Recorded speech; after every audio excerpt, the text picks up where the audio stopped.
What if we stopped looking for answers outside ourselves and started reading the source code behind reality? I've been looking at the meaning of our existence from a very unusual perspective. It's just my personal theory, but it's the first one that gave me a clear sense of purpose, direction, and motivation for the future. Let's start with the basic scientific idea about matter.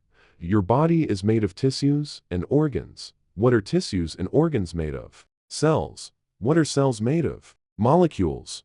What are molecules made of? Atoms. What are atoms made of? Subatomic particles. And what are subatomic particles made of? Energy? Not exactly. They aren't made of energy. They are energy at the deepest level. We are giant concentrations of energy. That means our bodies are over 99.999999% empty space. Physical reality is simply consciousness, projected into a material simulator.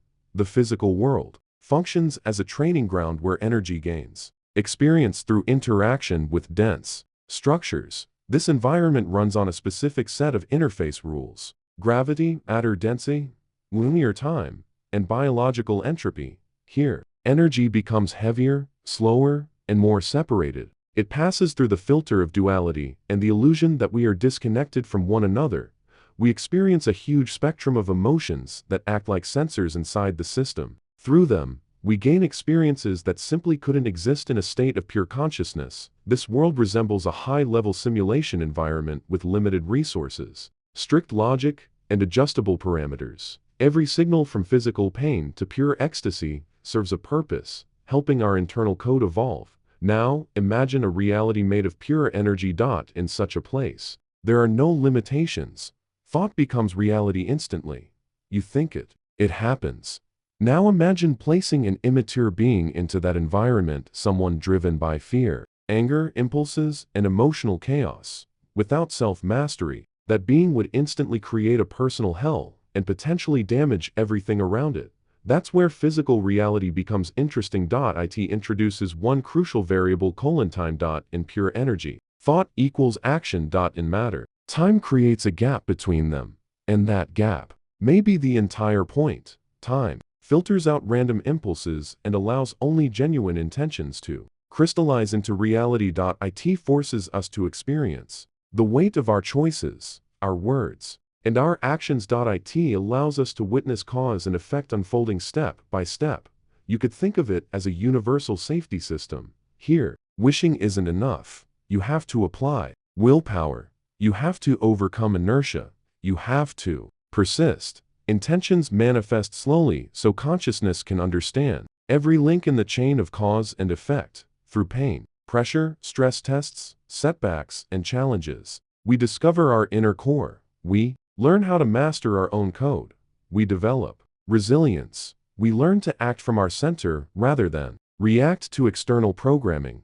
We learn to ignore algorithms imposed from the outside and make decisions aligned with our true nature. This is how energy gains form. This is how consciousness gains maturity.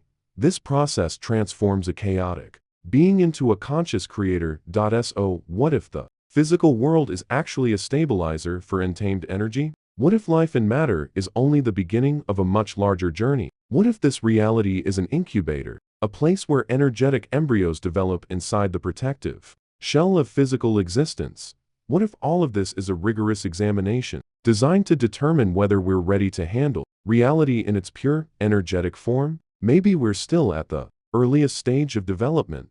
Maybe physical reality acts as a filter that prevents impulsive and chaotic players from advancing to the next level.